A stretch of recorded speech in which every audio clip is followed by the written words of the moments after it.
New Yorkers aren't shy when it comes to talking about their run-ins with the afterlife in the city. Many locals claim ghosts haunt NYC's old buildings and parks. Some less quietly than others. John Lennon is said to haunt the Dakota, where he was murdered, while Nancy Spungen, Sid Vicious's girlfriend, is rumored to be spending the afterlife at the Chelsea Hotel. Today, we consider the 10 most haunted places of New York City.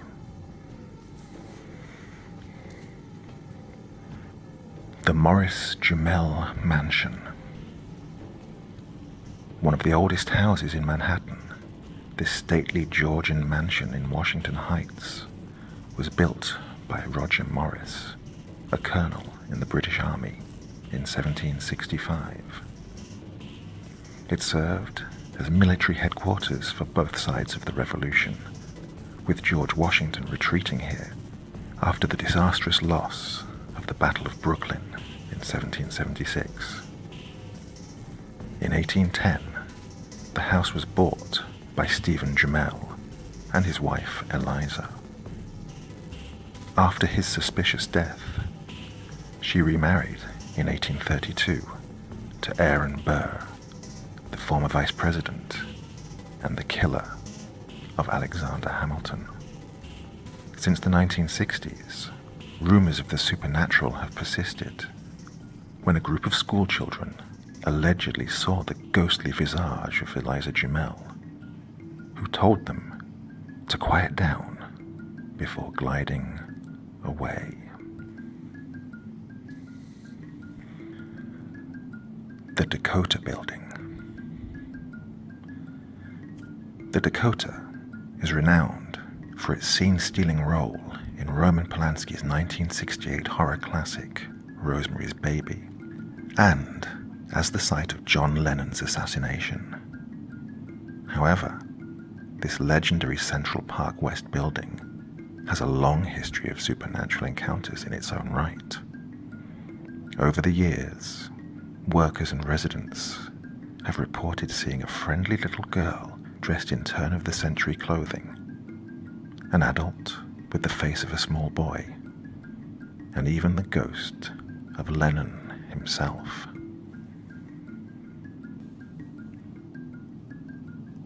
The Campbell Apartment. The Campbell Apartment was once the office and salon of financier John W. Campbell, who died in 1957. According to current owner Mark Grosich, employees have felt strange presences, including something pushing them from behind and bursts of cold air. And some have even reported seeing an old, fashionably dressed couple sitting and having a cocktail on the balcony when the place was completely closed.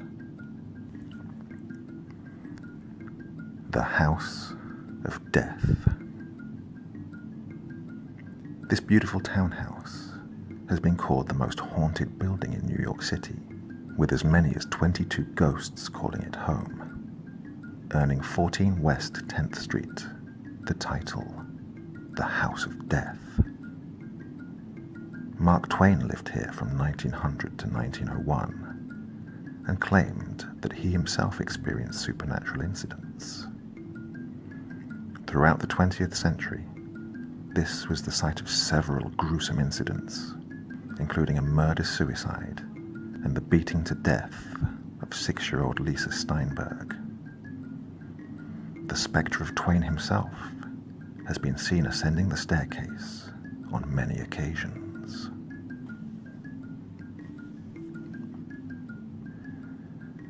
St. Mark's Church in the Bowery. St. Mark's Church in the Bowery is the second oldest church in Manhattan, splitting from Trinity Church in 1799. Built on Dutch colonial governor Peter Stuyvesant's family farm, legend has it that the cantankerous peg-legged Dutchman still haunts the area. He has been known to harass clergymen and parishioners, ring the bells, and loudly interrupt services by stomping around and singing Calvinist hymns in Dutch. Apparently, English Episcopal hymns simply don't agree with him. The Merchant's House. While some haunted houses might try to lose their notorious reputations, the East Village's Merchant's House Museum does not. Built in 1832 and later bought by wealthy merchant Seabury Treadwell, the museum is an immaculate look into the personal, domestic lives of the 19th century cultural elite, although the ghost of Treadwell's daughter still haunts the place. The Manhattan Well. In the winter of 1800, the body of a young woman named Julie Elmer Sands was found at the bottom of the Manhattan Well at what is now 129 Spring Street. The ensuing trial was one of the great scandals of 19th century New York, with Levi Weeks accused of her murder after he reportedly impregnated and promised to marry her. Weeks retained the city's top attorneys and was acquitted, despite growing public outrage. In 1817, the Manhattan Well was filled in and built over, but it was rediscovered in 1980 and has since become a notorious destination for paranormal enthusiasts, claiming that the ghost of Julie Elmer Sands still haunts the area.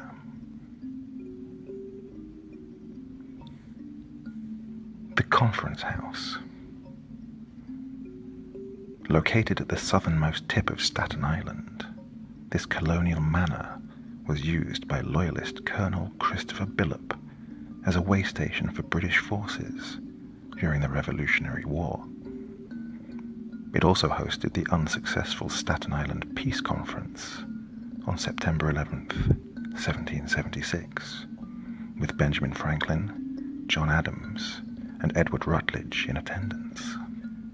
In 1779, Billop suspected a 15-year-old serving girl of spying for the rebels and allegedly killed her by throwing her down a flight of stairs.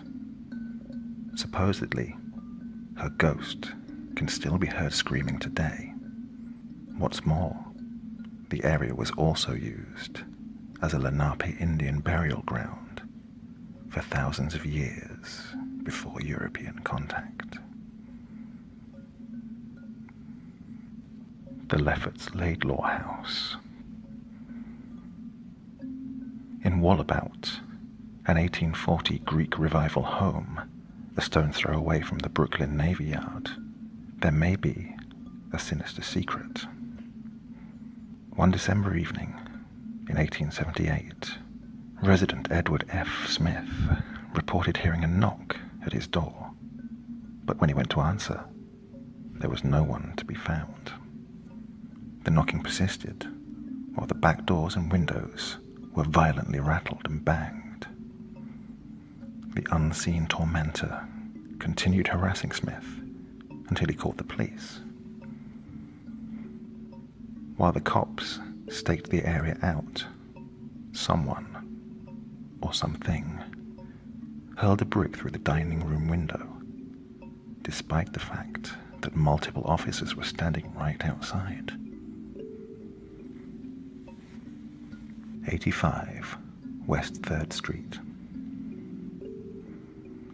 Now part of New York University's Furman Hall, 85 West 3rd Street was once occupied by Edgar Allan Poe for 8 months in 1844 and 1845.